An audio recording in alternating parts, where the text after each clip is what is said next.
Okay, so here's my quick review of the Leatherman Surge. Now, if you've watched my off-body EDC video, I talked about this multi-tool a little in there, but I haven't gotten around to actually doing somewhat of a review on it. So, with my Leatherman, just to give a little bit of additional information, I bought the extension bit,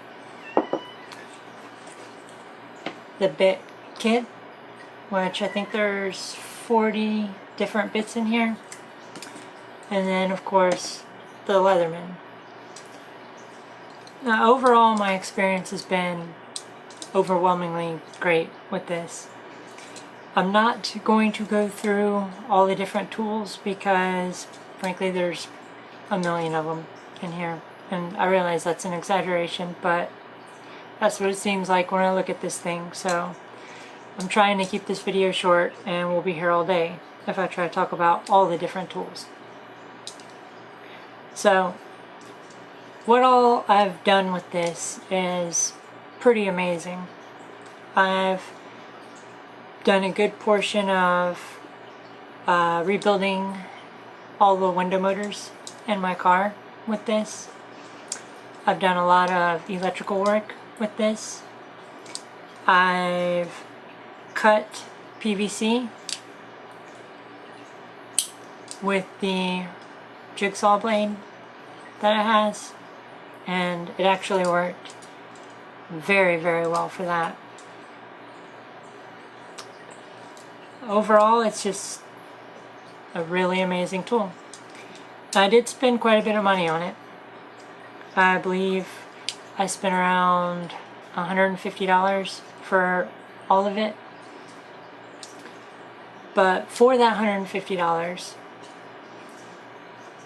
I have a tool system that fits in this pouch that I can work with PVC, I can work with household electrical, car electrical, rebuild motors. I mean, the list goes on and on and on and on. And it's things I've actually done. I'm not just talking about it. The tools that I get the most out of are primarily the scissors, which are Leatherman's awesome spring-loaded scissors. And by the way, all the exterior tools, matter of fact, all the tools lock into place. There's a button right here that locks the interior tool. I don't know if you'll be able to hear it. And that'll lock it and keep it from wobbling. And then to unlock it, you just depress the button and then fold it in.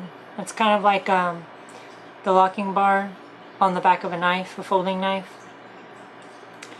I have used the pliers and wire cutters. A few of the other tools, like the flathead I've used, but a few of the other ones, the bottle opener and stuff. I believe there's a bottle opener in here. Maybe not. That's on my other one. Oh yeah, there is.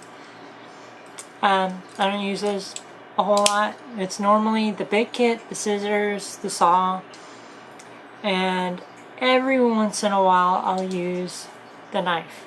Now, I will cover the knives. There's the regular plain edge knife, and there's a serrated knife.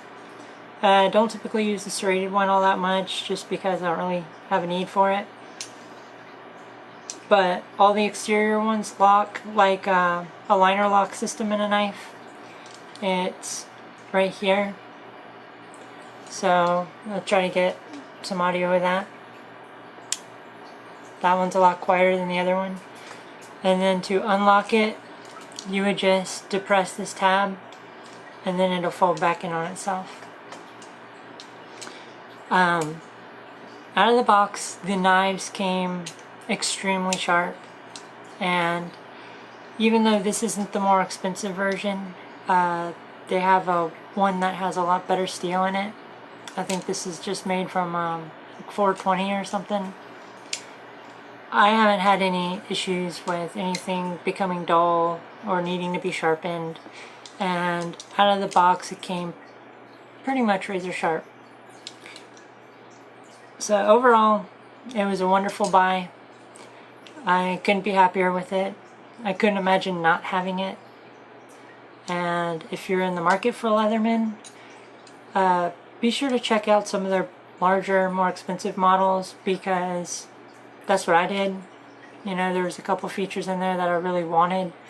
I think some of them dropped the scissors, and I wanted the scissors because, well, it's something you don't use all the time. When you need them, it's nice to have it, and these are amazing scissors.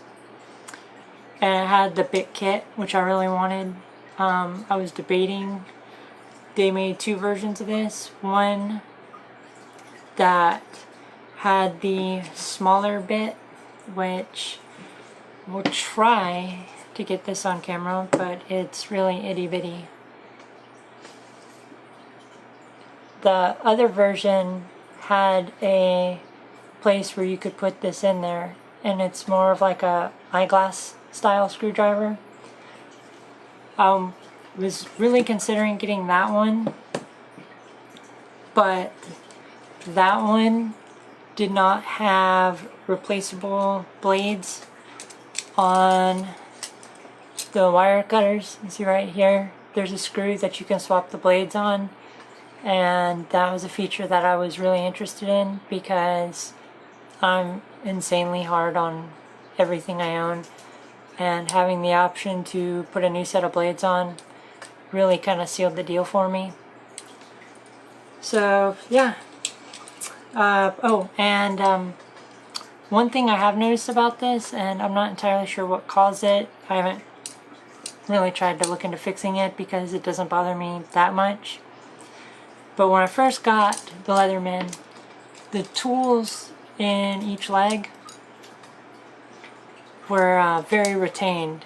You know, they were stiff, they were held in place by friction. And since then, I think something happened with the clearance with the pliers, but now they kind of fall out to a certain degree, and they are spring-loaded by the locking mechanism, so they'll stay right there without drifting out any further. But that is kind of an annoying thing that happened, and I'm sure it's fixable. But I just wanted to let y'all be aware of that, because it is expensive. Like I said, this whole thing cost me about $150. But out of everything I've put it through, for that to be the only issue I've had with it really makes it a moot point. Overall, it was worth the money, worth every penny, and I would definitely do it again. And I've recommended to other people I know that they look into one of these. So yeah, if you found this helpful, you know, please leave a like, or if you'd like to leave a comment. I do always appreciate some constructive criticism or support. And if you want to see more things like this, then stay tuned and subscribe. Thank you.